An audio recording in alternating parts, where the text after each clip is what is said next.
안녕하세요. 부동산 해부학 리얼 해커입니다. 오늘은 세입자가 집주인한테 얘기하기 힘든 것들에 대해서 한번 말씀드리려고 합니다. 내 집 마련을 위해서는 통상 7번에서 8번 정도 이사를 해야 내 집 마련을 갖는다고 합니다. 대부분들 한번 생각해 보십시오. 처음에 결혼했을 때 또는 뭐 그 전이라도 내 집 마련이 횟수가 예를 들어 평균 몇 번 정도 되는지 한번 생각을 해보세요. 그래서 7번, 8번 사이에 내 집 마련을 했다. 그러면은 이제 평균은 되시는 분들이죠. 그죠? 평균은 평균적인 어떤 삶을 살고 계신 분들이라고 볼 수 있죠. 부동산으로 보면. 그래서 세입자로서 서글펐던 기억, 집주인한테 말 못했던 여러 가지 사항들을 한번 생각해 보시고, 어, 이게 동감이 되는 건지, 아니면 뭐, 전혀, 동감이 안 되는 건지 한번 살펴보시기 바랍니다. 쭉 살면서 특히 겨울에 많이 발생하죠. 보일러가 고장이 났어요. 그럼 보일러 고장이 났으면 겨울철에는 어떻게 수리를 해야 되죠. 그럼 집주인한테 이제 수리를 하려고 이제 AS를 불러보니까, 이거는 보일러 교체해야 돼요. 아니면 이거 수리 부품을 교체해야 되는데 비용이 한 10만 원에서 15만 원 나올 것 같습니다. 이러면 세입자 입장에서 이제 부담스러우니까 집주인한테 연락을 할 수밖에 없는데, 이게 참 쉽지 않죠. 보일러가 이게 전화해가지고, 보일러가 이거 고장인 것 같아요. 이렇게, 그죠? 그럼 집주인이 그거 알아서 쓰세요. 알아서 고쳐 쓰세요. 이런 집주인들이 있죠. 예, 상당수 굉장히 많습니다. 알아서 아니면 전화도 뭐 이렇게 하다가 또 전화하면 이제 안 받거나 이런 집주인들도 있고 안 그렇고 또 이제 선한 주입주인 그러셔요. 저희가 얼른 해드릴게요. 이런 고마움 그리고 본인들의 의무를 할 줄 알고 계신 집주인들도 계십니다. 그래서 일단은 보일러 수리 같은 경우에는 임차인이 특별히 뭐 그걸 뭐 망치로 부시거나 아니면 임차인이 뭐 조작을 잘못해가지고 고장이 나지 않는 한 집주인이 해줘야 됩니다. 두 번째로는 이제 화장실 막혔거나 누수가 발생을 하고 있는 거죠. 그래서 어, 전화 또 물이 안 내려가요. 변기에 물이 안 내려가. 또는 뭐 천장이나 뭐 이렇게 배수관에서 누수가 발생을 했을 경우에 그죠? 이거 또 알아보니까 비용이 또 솔솔하게 든단 말이죠. 그럴 때 다시 집주인한테 이제 전화를 하죠. 화장실 물이 좀 막혔고 누수가 있네요. 이러면 또 집주인은 이거 당신 화장실까지 내가 신경 써야 되냐? 이거 알아서 뚫어라. 뚫어뻥 있지 않냐? 이렇게 얘기를 하죠. 그런데 이제 화장실이 물이 막히는 원인에 대해서 좀 봐야죠. 그죠? 그래서 뭐 머리가 그 집에 뭐 긴 여자분들이 많이 살고 있는데 맨날 머리를 감아요. 그럼 머리카락이 빠져가지고 화장실이 막혔을 경우, 그죠? 그럴 경우는 당연히 이제 임차인들이 좀 그거는 이제 제대로 관리를 못하는 거니까 그 임차인들의 비용으로 지출해서 뚫어야겠죠. 그런데 이제 화장실을 내가 이제 뭐 머리카락을 어찌됐든 뭐 이렇게 잘 거기 들어가지 않게끔 잘 관리도 하고 그죠? 했는데 이제 자체적으로 어떤 문제 때문에 화장실 물이 막혔을 때는 그리고 트러플 같은 거라든가 이런 걸로 잘 안 됐을 경우 사람을 불러서 해결해야 될 집주인을 해줘야 돼요. 그죠?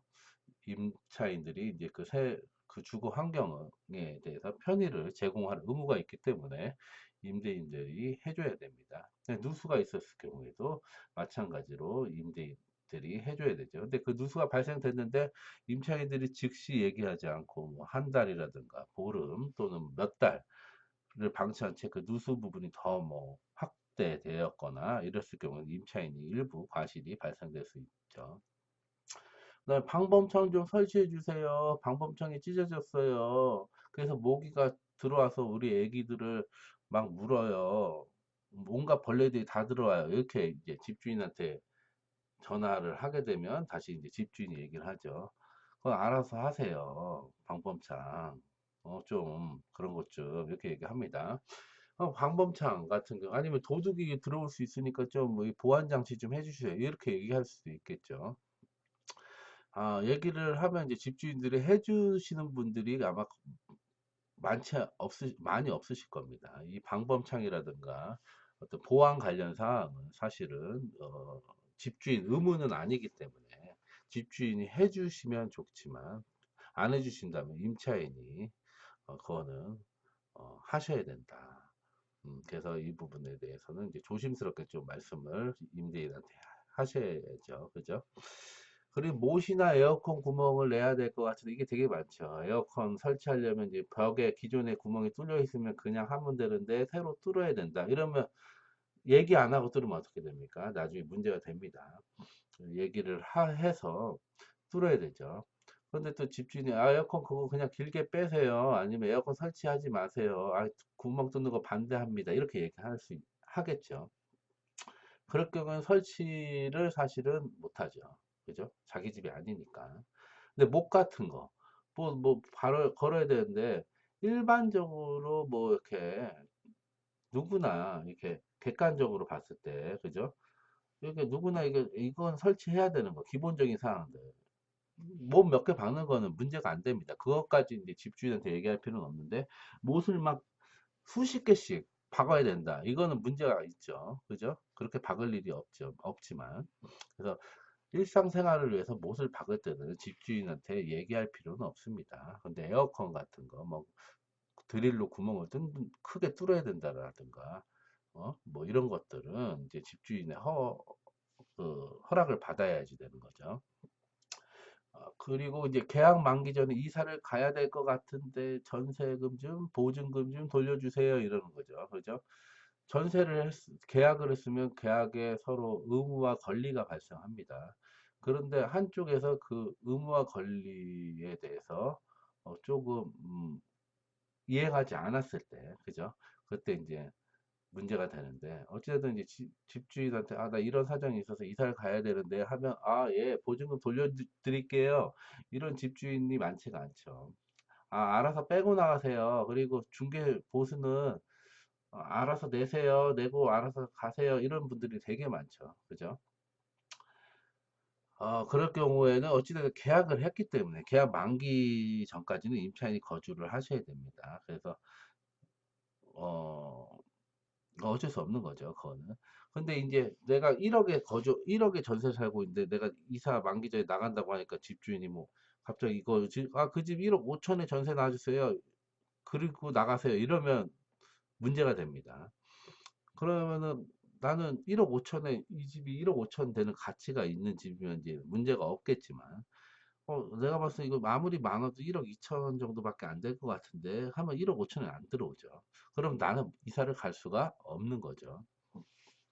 그래서 이 부분에 있어서는 소유자와 좀 명확히 얘기를 하셔야 되고, 그리고 기존에 있는 보증금으로 또는 보증금보다 약간 상향된 금액으로 조정해 달라고 얘기를 해야 되죠.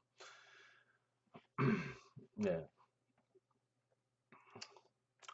대부분 지금 보일러, 화장실, 물 막혔고 누수 발생하고 방범창, 못이나 에어컨, 계약 만기 전에 이사를 가야 될 것 같은데요. 이런 것들은 아마 생각해 보시면 한 번 정도는 집주인한테 말씀을 해 보셨을 것이라고 생각합니다. 일단 아까는 보일러 수리비를 누가 내는가 했죠. 근데 보일러 수리비는 일단은 임대인이 냅니다. 임대인이 내는데 이거는 이제 조금 구체적으로 조금 디테일하게 설명을 한 부분입니다. 그래서 7년이 지난 보일러는 100% 주인 부담. 네, 7년이 지난 거는 이제 결국 보일러 수명이 다 된 거다. 그러니까 100% 집주인이 부담해라 이런 거죠. 그죠? 그다음 7년 이내에는 보일러 설치비, 남은 기간, 보일러 사용 기간 이렇게 이제 계산식이 있습니다.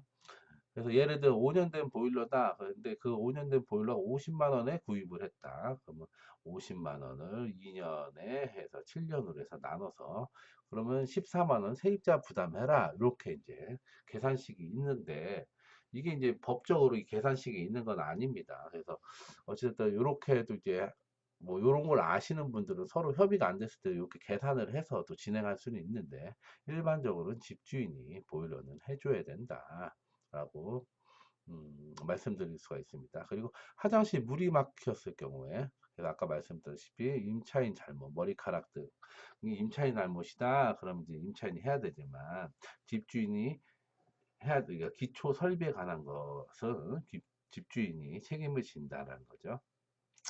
방범차 설치는 누가 하는가? 세입자의 안전과 도난을 방지하는 등의 보호 의무까지는 주인의 의무는 아닙니다. 그죠?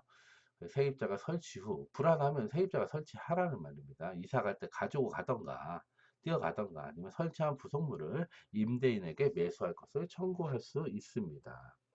아, 내가 이렇게 비용 청구했으니까 사- 설치했으니까 집이 좋아졌잖아요. 집이 유익해졌잖아요. 그러니까 이거 사세요. 이렇게 할 수 있다는 거죠. 근데 대부분 사지 않죠? 네, 네, 그죠? 대부분 이제 뛰어가거나 그냥 놓고 갑니다. 이렇듯 그 세입자는 이제 집주인한테 어찌됐든 여러 가지 사항들을 이해하게 되고 아무래도 좀 약자 입장에서 얘기할 수밖에 없습니다. 그래서 요즘 이제 갑질 하시는 임대인들도 많고 또 오히려 을질이라고 해야 되죠. 을질 하시는 세입자들 많은데 서로 역지사지 반대로 생각하시면 아, 이 부분은 좀 해줘야겠구나. 아, 이 부분은 내가 요청하는 게 좀 아닌 것 같다. 라고 한 번 정도는 역지사지로 생각하시고 어, 하시고 나서 전화를 하시면 대화가 또는 이제 협의가 잘 되실 거라고 생각이 듭니다. 그래서 그래서 임대인의 의무, 임차인의 의무를 서로 지킴으로써 모두가 주거 생활을 하는 데 있어서 만족스럽고 그 다음에 음, 평화롭게 생활하리라고 믿습니다. 오늘은 여기까지 하겠습니다.